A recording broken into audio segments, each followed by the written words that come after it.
Well, good morning. Happy Thursday to you. It's good to be with you. Hey, thanks for joining me. It is beautiful outside. It was 50 degrees. The internet said it was 50 degrees, but my thermometer said 45 degrees. But the second digit on my thermometer doesn't read properly. So it could have been 45, it could have been 48, it could have been 49. I have no idea. But it was cold this morning. But it was a brisk cold. It was just beautiful. And now the sun, there's not a cloud in the sky, and it is just beautiful outside. So I hope you get a chance to go outside and enjoy the beautiful day that there is today. It is Thursday, April 29th, and what a crazy time we're having in the world. I got an email from my sister-in-law who lives in Minnesota with a link to an international website that she follows, and it shows the whole thing with the Vail School District and the masking. And can I show this? Is this, yeah. Let our children breathe. Arizona School Board flees as angry parents demand a lift of mask mandates for kids. And there's some angry parents right there. And it's the Vail School Board for Vail, Arizona, scrapped its scheduled meeting Tuesday night and called 9/11 after a group of furious parents swarmed their study session ahead of time, demanding the panel drop the mask mandate for most of the children. This pandemic has just been so difficult for everybody. I had a meeting, so I don't wear a mask a whole lot because I'm just not around people a whole lot. In the office, we kind of protect each other, and there's only 4 of us in the office at any one time. And so we all know each other. We live together, so we're like a family. It's less than 10, so we don't feel like we have to have masks. But I went to an event recently where they were wearing masks, and I had to wear the mask for most of the event, and it was horrible.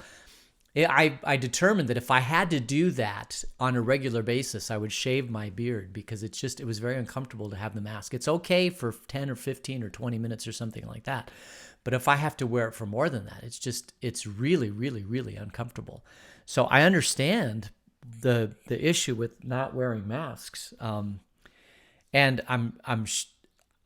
it seems like it's become a polarized issue, whether or not you wear masks. It's just, do they work? Do they not work? I don't know the answer to these things. I try to follow the CDC, but the CDC says that, they've released the restrictions on the mask too. So I don't know. It's just become nasty, and I don't know when it's going to stop. And so we should pray for our world and our community, and really for people of both sides of the spectrum that are trying to do. I think if you're trying to do the right thing for the right reasons, I honestly believe that's what we should do. We as Christians are called to do the right things for the right reasons. We're not going to do that perfectly, but what happens is in a polarized society, you do the wrong things for the right reasons and the right things for the wrong reasons, and oftentimes we do the wrong things for the wrong reasons.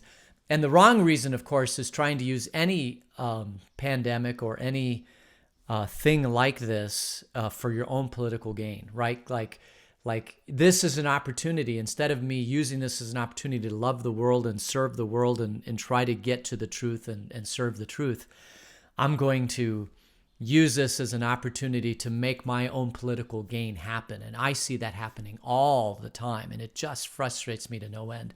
And it really makes me want to... honestly,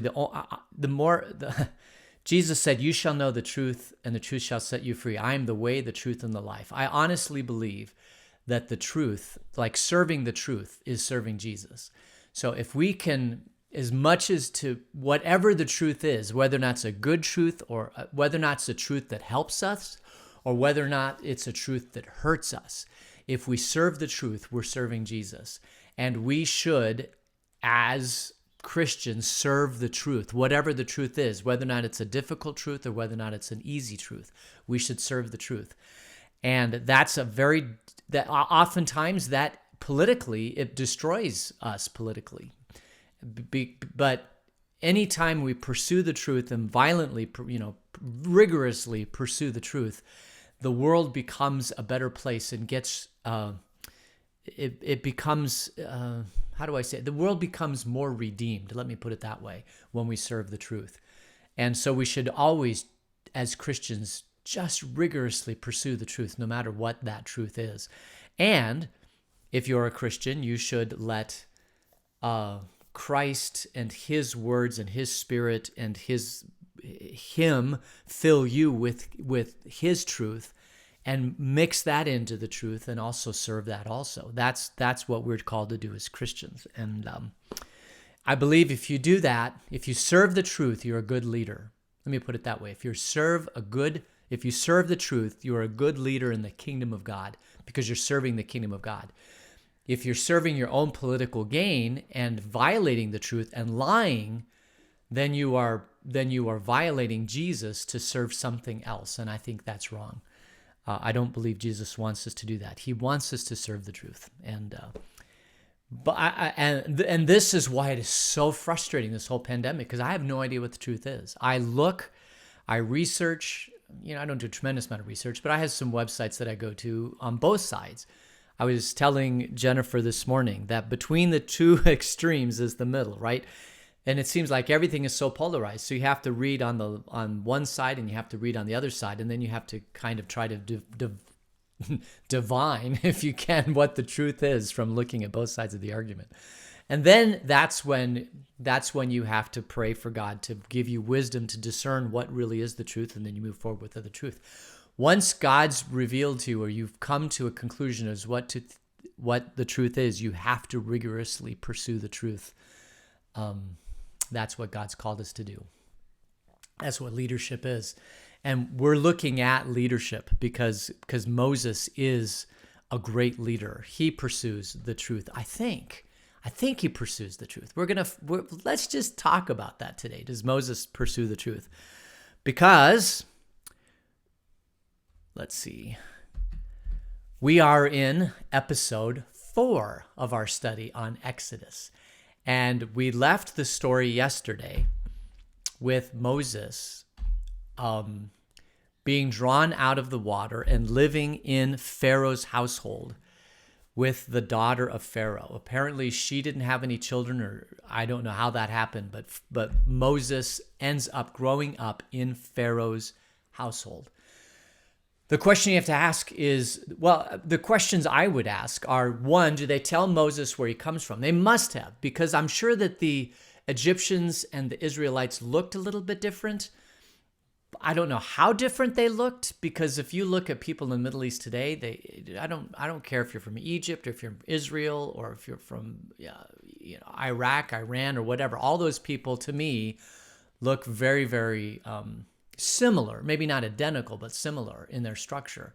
So you have to wonder how much Moses, from his own physique, had a different look than the Egyptians. So but the other thing is, it's obvious that it's obvious that he's part of Pharaoh's court, but he's not 100% adopted into Pharaoh's court. Let me put that. He's like an insider and he's an outsider. And we'll see that as we look through the story today, because we're going to continue the story that now Moses has grown up. We don't know much about how he grew up, but he's grown up. So he's probably somewhere in the age of 14 to 18 or something like that. He's probably a man now, and we're just going to see what happens. So we'll begin in Exodus chapter 2, verse 11.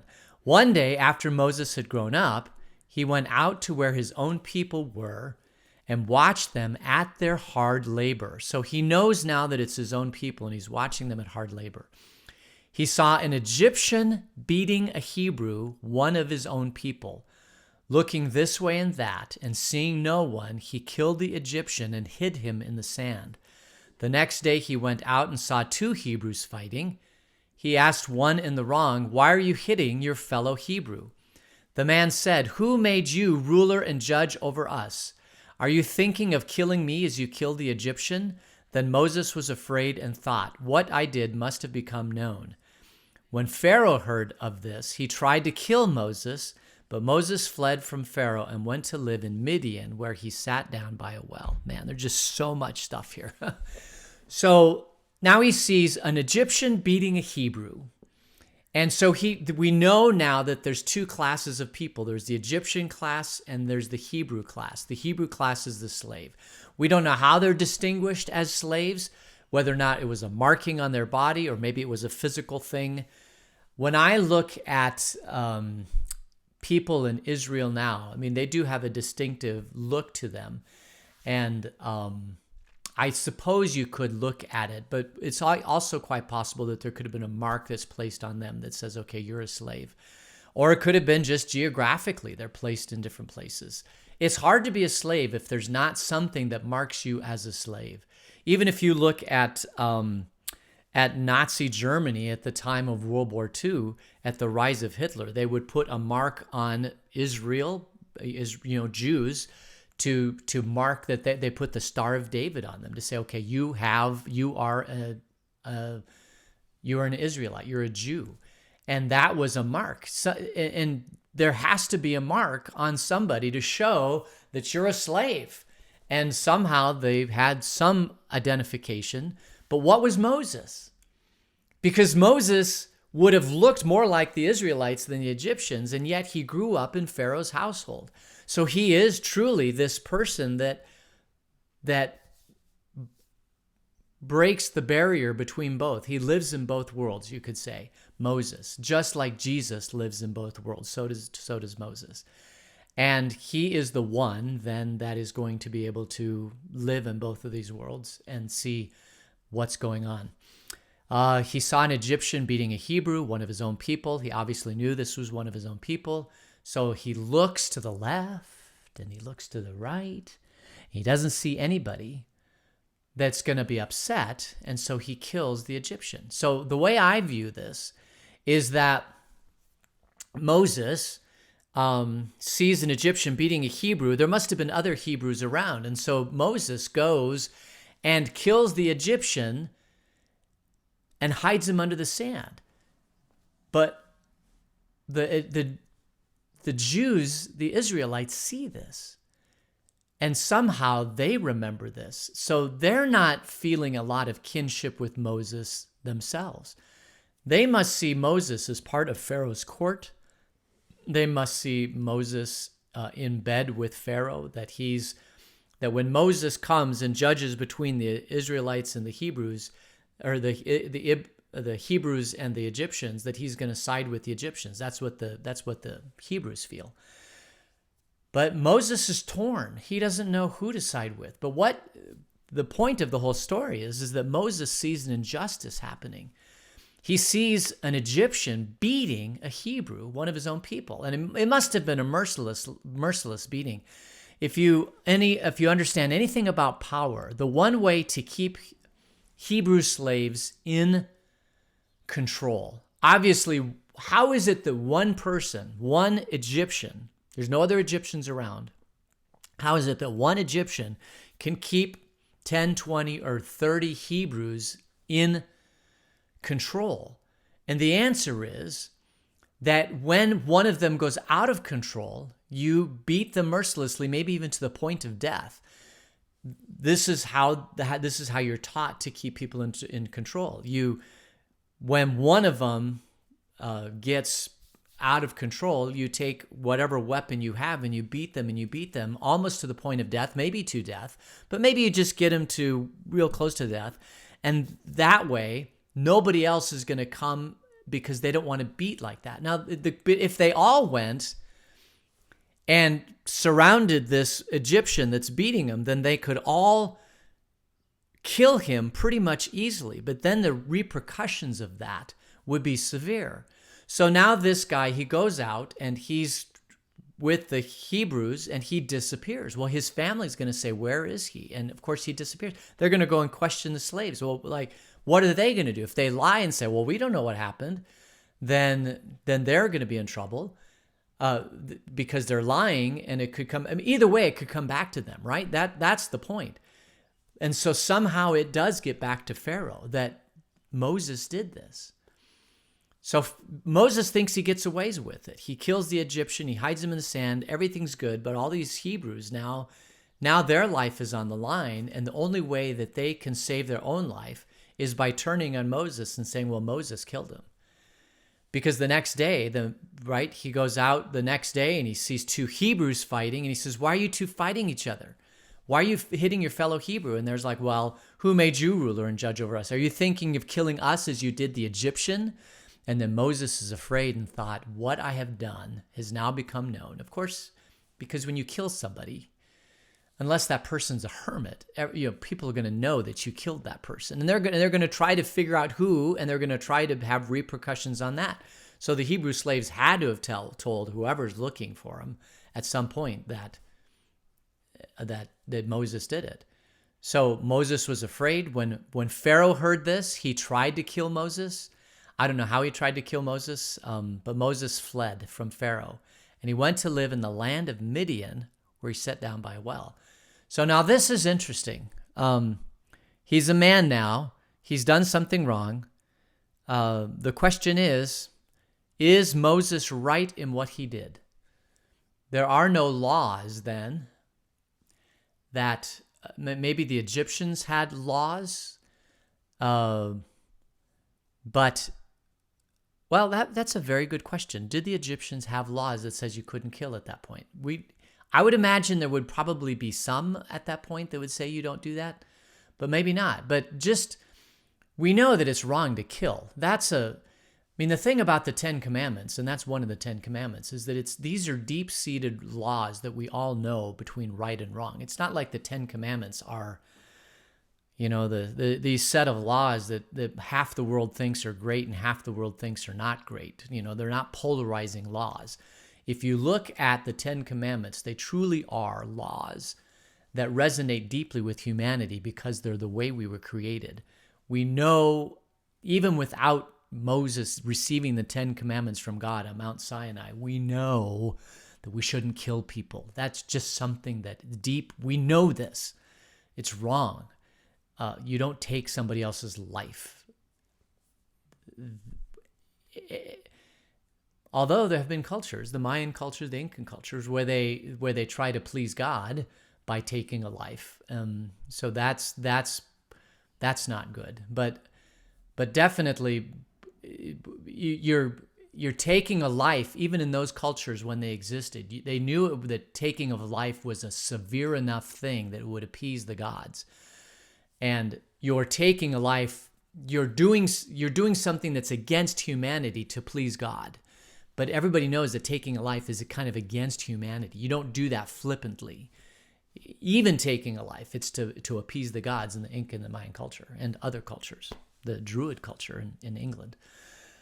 So Moses hid the man in the sand, and he kills this guy. The question is was this right for Moses to do? Like when you see an injustice, is it right to kill somebody for doing an injustice? And that is a big question. It's easy for us to say in the United States, no, you never kill anybody. That doesn't happen. You leave it to law enforcement to kill. But you have to remember that now Moses is in Pharaoh's household. He is the law. First of all, he's an adopted Egyptian. And he's living in Pharaoh's household. And when you live in the kingdom, then he represents Pharaoh when he goes out into the world. And he represents justice when he goes out into the world. So when he kills one of his own, it creates this huge problem for Pharaoh, because now Moses, who is in Pharaoh's court, kills an Egyptian to protect a Hebrew. And that's not what you do in Pharaoh's court.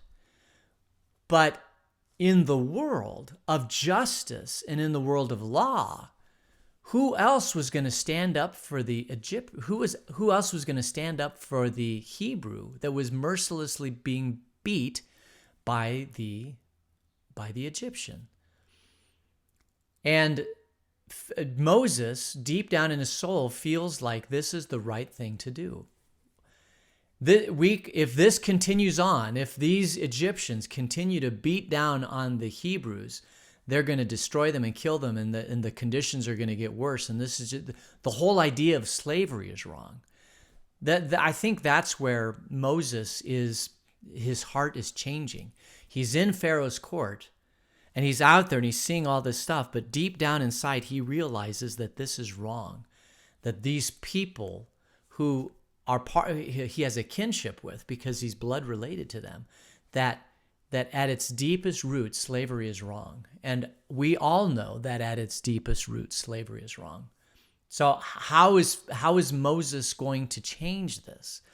He decides that maybe one way he can reduce the little bit of impact in slavery is he kills this Egyptian.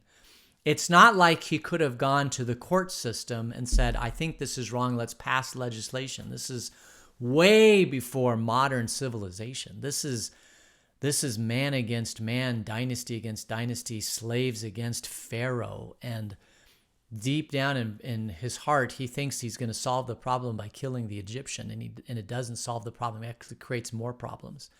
It creates so much problems that Moses now has to flee his adopted homeland of Egypt to go somewhere else because now Pharaoh's after him.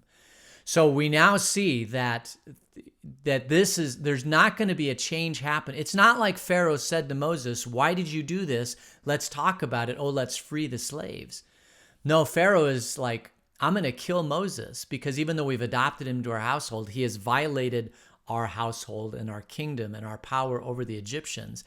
And if this continues, the Egyptians may not have slaves anymore because the slaves could get smart and realize, hey, why are we working? Why is it that 100,000 slaves are working for Pharaoh? This doesn't make any sense.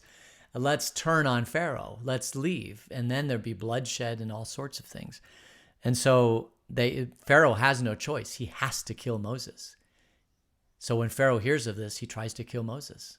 But Moses flees from Pharaoh and goes to live in the land of Midian. So the question of whether or not this is justified or not, that's a very, very interesting question. It was long before one of the things that we tend to do as 21st century Americans is we take our value system and our justice system and our laws and we go way back into time and try to make or justify or evaluate what people did at that time based upon what we know about life now. But you can't do that. You have to be in the mindset of a person living in that time and to say, what would I do if I was in that time? And if Moses is a precursor of Jesus, if he's a type of Jesus and he kills an Egyptian, you got to almost think at some level what Moses did was justified. Like maybe Moses looked at this Egyptian beating this man and realized, this Hebrew, that if this is going to continue on, the Hebrew is going to die. And maybe this guy is going to kill more than one Hebrew. Like maybe he's a bad seed. There are people in this world who do, there are slave owners, if you will. There are people who are Egyptians who just are thirsty for blood. And they're going to kill a Hebrew a day just to satisfy their own taste for blood. And maybe this is what Moses saw in this guy. And there is no justice system around that Moses can go to rectify this problem. If this guy continues to live, that he's going to kill not only this one that he's beating up now, but maybe the next one and the next one and the next one. We don't know, right? I mean, Bible doesn't say. But if we really truly believe that Moses is a type of Jesus, then at some level, Moses is doing the right thing. And it's hard to believe now because we have a whole law and system of justice where we would go about this with a different way. We would just kill the guy. But Moses doesn't have that legal system available to him. And so he kills the Egyptian and hides him in the sand and hopes that this will stop the bloodshed, stop everything. But then he goes out the next day and he finds the Hebrews arguing. They're not doing the work they're supposed to be doing. They're arguing.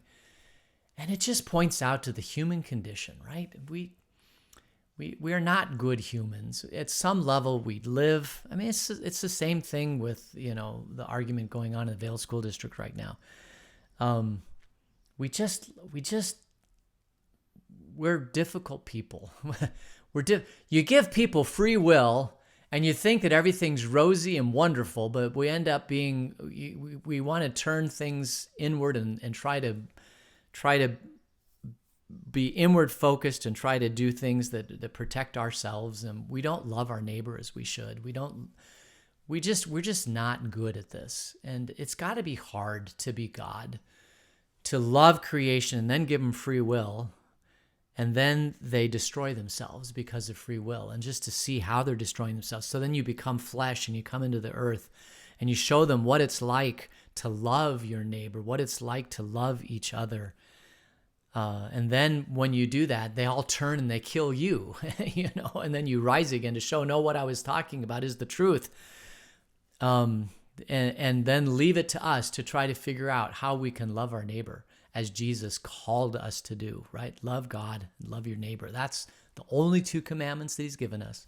Love me, love your neighbor. That's it. You do that, the world's going to become redeemed through the church. And you got to wonder, is the world going to become, are we going in a positive direction? Are we going in a negative direction? At the end of time, when Jesus comes again, does he come because we've destroyed ourselves, or does he come because we've perfected ourselves? Or does he come because we're never going to do either? We're so polarized that we do both. I don't know. That's a good question. That's a question that we'll find out at the end of time when he does come again. Because he will. The trumpet shall sound, the dead shall rise, and we'll meet him in the air, and we shall be with him forever. And that's a great time. Did Moses do the right thing? I kind of think that given the situation that he was in, maybe he did. And if he truly is a type of Jesus, a foretaste of Jesus, probably did the right thing. Although I don't think Jesus would have killed. I don't know. That's a very, very good question. That's one you can ponder for the rest of the day. Hey, let's close in prayer. Dear God, such great questions. But what we know for sure is that you are King and that you love us, and we are firmly in your kingdom. And we work and serve you. Help us to do that today. In Jesus' name, amen. All right, so that is the end of today. Kind of crazy topics, I guess. But I pray you have a wonderful day. And until we meet again tomorrow, take care. Bye.